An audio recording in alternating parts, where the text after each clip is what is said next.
Hey guys, how's it going today? So today I want to talk to you about master cylinders. I've got some Ford, some Dodge master cylinders here. And one thing I want to show you is kind of how you can verify that it's working correctly, that if it is working correctly, how to bleed it. And you can do all of this while it's on the vehicle. But, for video's sake, I took it off the vehicle. I'm doing it here at a bench, okay?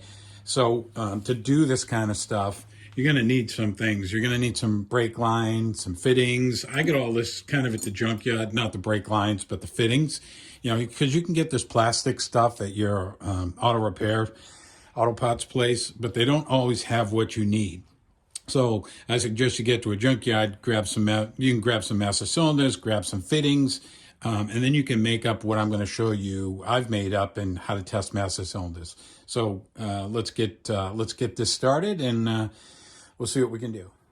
All right, so to test any master cylinder that's on a car, off a car, what you're going to need to do is you're going to have to plug off the ports. So these are just some fittings, again, I got from a junkyard. There are several different ways you can plug it off. I used some JB Weld on these fittings, but then I can only use them as plugs. So, it's nice to be able to have some fittings that are multi-purpose. So that's kind of what I did here with this master cylinder, which is took some brake line. I created a plug here, created a plug here. So this one I crimped. This one I soldered. The reason I soldered this is because I don't have another one of these fittings. So we can take this fitting off, put it on to this particular brake line. It's already been flared and it's actually open to the environment. And I can take this fitting and just backload it onto this tubing and then put it here. And this is how I can bleed the brake master cylinder. I'll show you how to do that in a second. But again, the fittings are going to be the toughest thing for you when you're doing these tests. Okay, so anytime we want to test the master cylinder to make sure that it's working correctly, we're going to plug this off. This eliminates the rest of the braking system. It doesn't eliminate the brake master booster, the vacuum booster, but it does eliminate all your brake lines, all your calipers, front and back. If you have drums, those too. So what's going to happen, I'll show you this in a second, is once you plug this off, the fluid has nowhere to go. We're going to trigger or push into this valve here. And if it stays nice and tight, your cylinder's good. If when I have this plugged off, I take a screwdriver or whatever, a tool, and I push, and it slowly goes in, that tells you have a leak somewhere in the master cylinder. Again, I'm going to show you this in a second. Okay, so I installed my master cylinder in a vise here.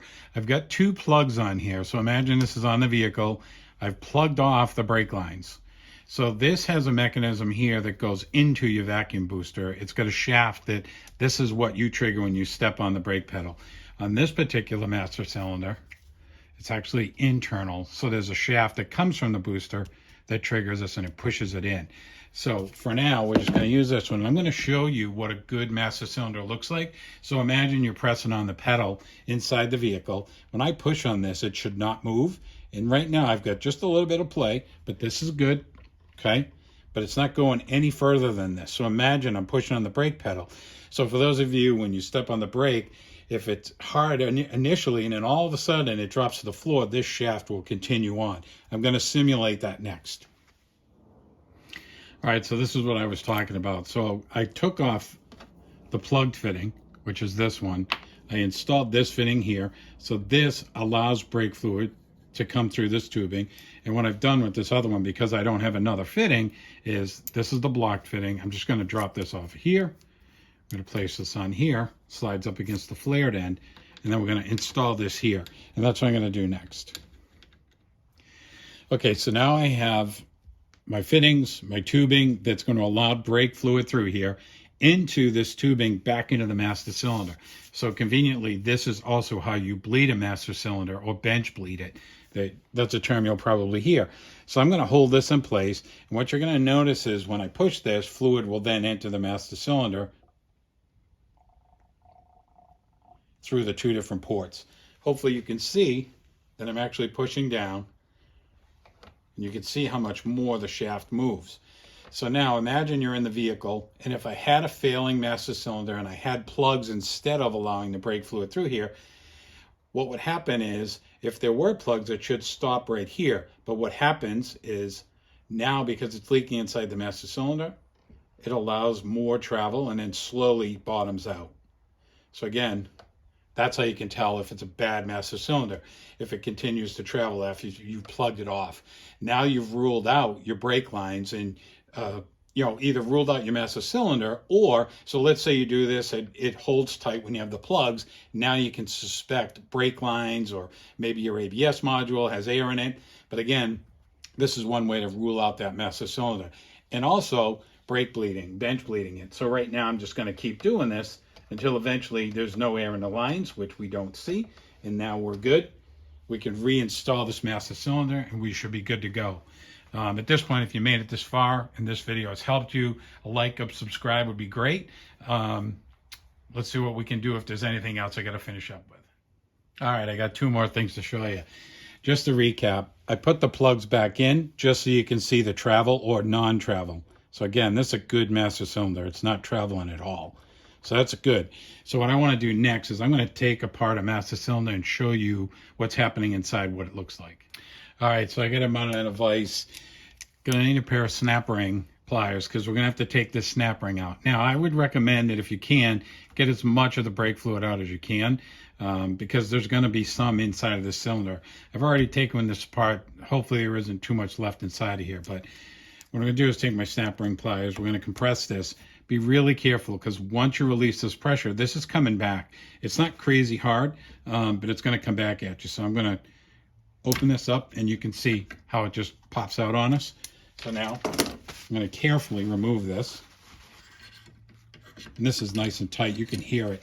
So there's O-ring seals right here, and this is the spring mechanism. So this is what you're pushing on. I'm just going to have to loosen this up. We're going to have to get the rest of the components out. You may have to tap on it.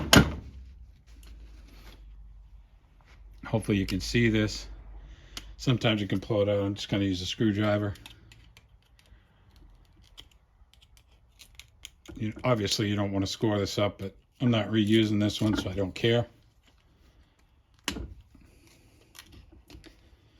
Here she goes. Okay. Sorry, flashlight's in the way, but there's the O-ring there. Got another spring mechanism. This one all came together this time. The first time it all came out separately, but there's another spring mechanism. So inside of your cylinder, this is what it looks like.